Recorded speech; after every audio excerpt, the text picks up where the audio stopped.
Hello dear friends, welcome to my science academy.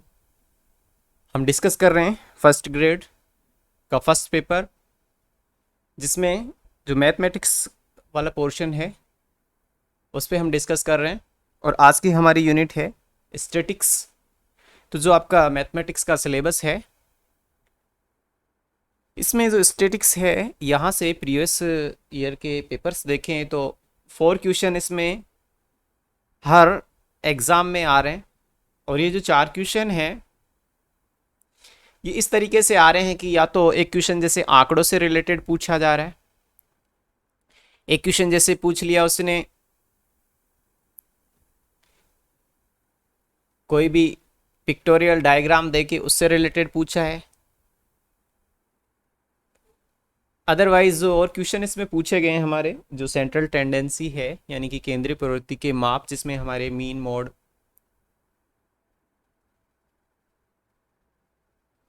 यानी माध्य, माध्यिका और बहुलक, इनसे रिलेटेड क्वेश्चंस पूछे जा रहे हैं। तो इनको हम बारी बारी से डिस्कस करेंगे। तो सबसे पहले हम देखते हैं कि जो स्टैटिक्स है वो क्या होती है। तो देखिए, मैथमेटिक्स की ये ब्रांच है।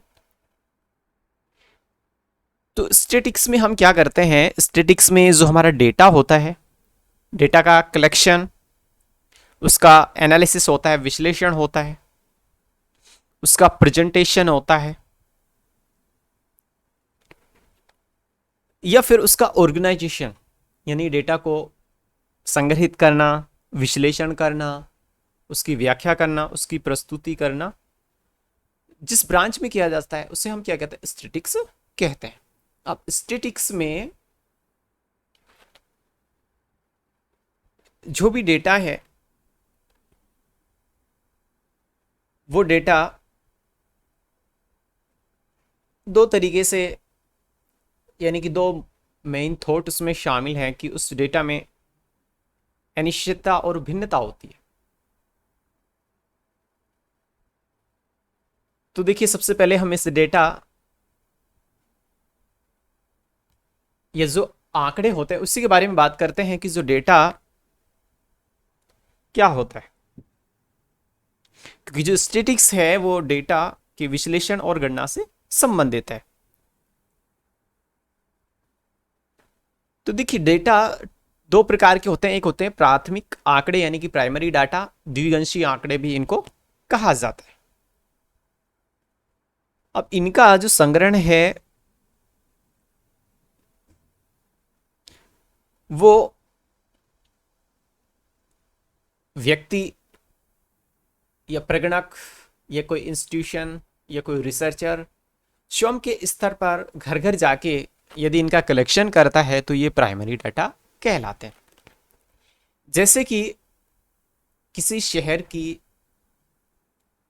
जनसंख्या के आंकड़े चाहिए, या फिर किसी सिटी की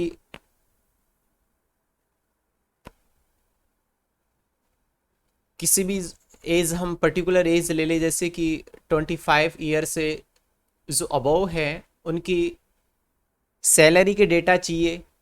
तो अब इसके दो तरीके हैं कि एक तो पर्सन खुद जाके किसी भी फॉर्म वगैरह के माध्यम से, या फिर ओरली पर्सन टू पर्सन जाके डेटा कलेक्ट करे, तो वो प्राइमरी डाटा होंगे। अब ये कोई काम इंस्टीट्यूशन कर सकता है, जैसे कि इस किसी स्कूल में कोई बच्चों का ग्रुप है, उसके ब्लड सैंपल कलेक्ट करने हैं।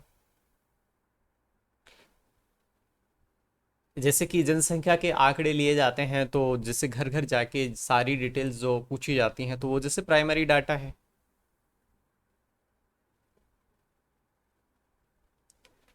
या फिर जैसे कि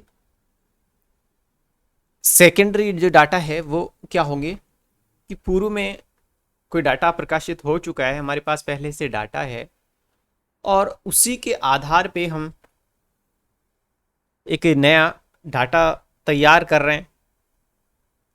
यानी कि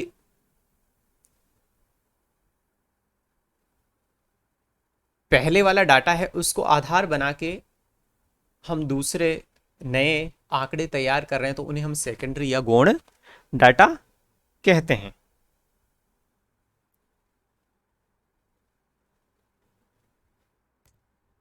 अब जो प्राइमरी और सेकेंडरी डाटा है तो उनकी परिभाषा में कोई ज़्यादा अंतर नहीं है, लेकिन इनकी प्रकृति में अंतर है। क्योंकि प्राथमिक आंकड़े प्राइमरी होते हैं कि डायरेक्ट किसी पर्सन से साके वो डाटा कलेक्ट किए जाते हैं, और प्राथमिक आंकड़े अधिक विश्वसनीय रिलायबल माने जाते हैं क्योंकि इनकी जो विश्वसनीयता है वो कुछ घटकों पे निर्भर करती है। जैसे कि किसी गांव में पशुधन कितने हैं इनकी गणना करनी है, तो एक तो ये है कि जैसे मान लो प्रगणक है खुद अपने स्तर पे जाके पर्सन टू पर्सन जाके वेरी करे, पशुओं की काउंटिंग करे और फिर वहाँ फॉर्म फिल करके और ये डेटा कलेक्ट करे, तो वो ज़्यादा रिलायबल होगा। एक जो उत्तरदाता की प्रकृति पे निर्भर करता है कि किसी पर्सन से वो पूछ रहा है तो उस पर्सन ने जो उसको डाटा दिया तो वो करेक्ट ना हो, केवल अनुमान पे आधारित हो। जैसे कि किसी गांव का तैयार करना है तो मुखिया से पूछ लिया, तो उत्तरदाता की प्रकृति पे निर्भर करता है। इसके अलावा जो प्रश्नों की प्रकृति है कि प्रश्न किस टाइप के पूछे गए हैं, उसकी भाषा कैसी है और कितने शब्दों में पूछे गए हैं, इन पे जो हमारा प्राइमरी डाटा है उसकी रिलेबिलिटी डिपेंड करती है। अब देखिए जो प्राइमरी डाटा कलेक्शन में हमें बहुत ज़्यादा टाइम लगता है क्योंकि पर्सन टू पर्सन जाके डाटा कलेक्ट करने पड़ते हैं, समय भी बहुत ज़्यादा लगता है, श्रम भी ज़्यादा लगता है, इसके अलावा पैसा भी अधिक लगता है। और सेकेंडरी डाटा पहले से जो डाटा कलेक्ट किए गए हैं उनके और अनुमान के आधार पे कि इनमें कितनी जैसे बढ़ोतरी हुई होगी, यानी कि किसी अदर पर्सन से, किसी अदर संस्था से डाटा लेके फिर जो प्रकाशित किए जाते हैं वो सेकेंडरी डाटा होते हैं। देखिए क्वेश्चन पूछा गया है आपके फर्स्ट ग्रेड एग्जाम में कि पूर्व में प्रकाशित हो चुके ऐसे आंकड़े जो एक राज्य सरकार द्वारा भविष्य में योजनाओं के निर्माण हेतु प्रयोग लिए जा सकते हैं, किस प्रकार के आंकड़े। तो देखिए फर्स्ट है कि क्या वो प्राथमिक आंकड़े हैं, सेकंड है क्या वो द्वितीयक आंकड़े हैं, थर्ड है सांख्यिकी आंकड़े हैं या उपयुक्त सभी प्रकार के आंकड़े। तो सबसे पहले बात तो देखो कि पूर्व में प्रकाशित हो चुके तो प्राथमिक आंकड़े तो नहीं है,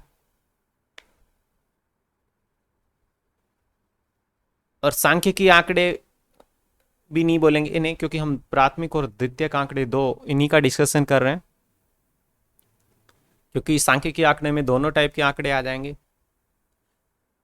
ये द्वितीयक आंकड़े होंगे क्योंकि पहले से प्रकाशित हो रखे हैं और फिर उन्हीं को आधार मान के, जैसे गवर्नमेंट को कोई भी योजना निकालनी है तो वो पहले के जो डाटा है उनको एक बेस मान के फिर जैसे योजनाओं का निर्माण कर रहा है, तो वो एक सेकेंडरी डाटा की तरह इस्तेमाल किए जा रहे हैं। अब जो प्राथमिक डाटा का कलेक्शन हम कैसे कर सकते हैं, देखो किसी पर्सन से क्वेश्चंस पूछ के कुछ फॉर्म फिल करवा लिए, इस तरह से प्राथमिक डाटा का कलेक्शन किया जाता है। नेक्स्ट देखिए रेंज क्या होती है। रेंज क्या होती है, देखिए सबसे बड़ा प्रेक्षण कि हम कोई भी जो डेटा है उसमें सबसे बड़ा ऑब्जर्वेशन क्या है माइनस सबसे छोटा ऑब्जर्वेशन क्या है, इसे समंक भी हम कहते हैं। जैसे ये हमारे पास कुछ ऑब्जर्वेशन है तो इसकी परास कितनी है ये हमें बताना है। तो देखिए 11, 9, 29, 31, 17, 4 और 25। तो सबसे बड़ा डाटा है इसमें 31, सबसे छोटा है 4, तो इसकी रेंज क्या होगी, सबसे बड़ा प्रेक्षण माइनस सबसे छोटा प्रेक्षण, यानी 31 माइनस 4 इक्वल टू 27 इसकी परास हो गई। और देखिए फ्रीक्वेंसी क्या होती है, बारंबार था कि कोई प्रेक्षण, कोई ऑब्जर्वेशन की कितनी बार रिपीटेशन हो रही है, यानी कि कितनी बार उसे लिखा गया है, तो वो संख्या उस प्रेक्षण की क्या कहलाती है, फ्रीक्वेंसी कहलाती है। अब जो फ्रीक्वेंसी है उसके लिए हम जो टेली मार्क्स हैं उनका प्रयोग करते हैं। तो देखिए टेली मार्क्स क्या होते हैं। देखिए कुछ प्रेक्षण हैं 3, 8, 5, 3, 1, 4, 7, 9, 8, 5, 4, 5, 5, 4। तो देखिए 3 की बारंबारता, देखिए 3 कितनी बार आ रहा है इसमें, 1, 2, तो 3 आ रहा है 2 बार। ऐसे 5 की बारंबारता देखें तो 5 आ रहा है 1, 2 और 3। ऐसे ही 4 की बारंबारता देखें तो 4 कितने टाइम आ रहा है, 1, 2, यानी कि 2 टाइम्स, यानी कि इसकी बारंबारता, इसकी फ्रीक्वेंसी हो गई 2। ऐसे ही 8 की देखें तो 8 कितने टाइम आ रहा है, 1, 2, तो इसकी फ्रीक्वेंसी क्या हो गई, 2। अब देखिए इनको हम जो टेली मार्क्स हैं उसके रूप में कैसे डिनोट करते हैं। तो देखिए जैसे 1 है फ्रीक्वेंसी 1, तो उसके लिए ये साइन, 2 के लिए 2, 3 के लिए 3 और 4 के लिए 4। 4 से ज़्यादा है तो, जैसे 5 है तो ये क्रॉस, और 6 है तो फिर एक डंडा और आ जाएगा। ऐसे मान लो 7 है तो ये 5 और 2 7, 8, 9 और 10 है तो ये ऐसे क्रॉस। इस तरह से हम इसको डिनोट करते हैं। नेक्स्ट देखिए बारंबारता बंटन यानी कि फ्रीक्वेंसी डिस्ट्रीब्यूशन, यानी कि आंकड़े हैं उनको एक सीरीज के रूप में व्यवस्थित करना, सारणीबद्ध करना, फ्रीक्वेंसी डिस्ट्रीब्यूशन कहलाता है। तो देखिए आंकड़ों की कुछ श्रेणियां हमें यहाँ दे रखी हैं। जैसे आंकड़ों की व्यक्तिगत श्रेणी है 2, 5, 1, 4, 4, 3। तो देखिए बारंबारता बंटन है उसको हम टेबल के रूप में व्यक्त करेंगे। तो देखिए ये x है, x की वैल्यू क्या क्या है, 1, 2, 3, 4 और 5, यानी ये मिनिमम हो गया, ये मैक्सिमम हो गया। तो 1, 2, 3, 4। अब देखिए एक की फ्रीक्वेंसी कितनी है, एक टाइम आया है।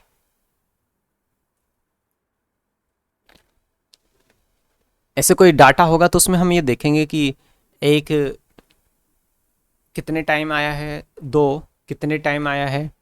ऐसे बहुत सारे डाटा होंगे, मैंने यहाँ 4-5 लिखे हैं। जैसे कि जैसे 2 इसमें 3 बार आ रहा है तो ये 3 टाइम होगा। 3 जैसे 7 बार आ रहा है तो ये 7 टाइम होगा।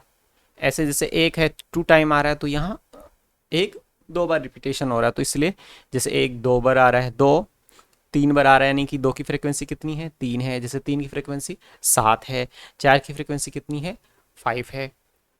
ऐसे ही कोई डिजिट जो एक वर्ग के रूप में है, एक ग्रुप के रूप में है, जैसे 5 से 10, 10 से 15, 5 से 10, 10 से 15, 15 से 20। जैसे कोई भी हम डाटा जैसे कलेक्शन कर रहे हैं कि जैसे कि किसी स्कूल में हम बच्चों की एज है उनके लिए हम कैलकुलेशन कर रहे हैं, तो जैसे कि 0 से 5 तक के किसी क्लास में बच्चे कितने हैं, 5 से 10 तक के कितने हैं, 10 से 15 तक के कितने हैं, तो उस तरह से ये फ्रीक्वेंसी होगी। तो इसको हम जो टेबल के रूप में व्यवस्थित करना है उसे हम बोलते हैं फ्रीक्वेंसी डिस्ट्रीब्यूशन। नेक्स्ट हम नेक्स्ट वीडियो में डिस्कस करेंगे। Thanks for watching the video.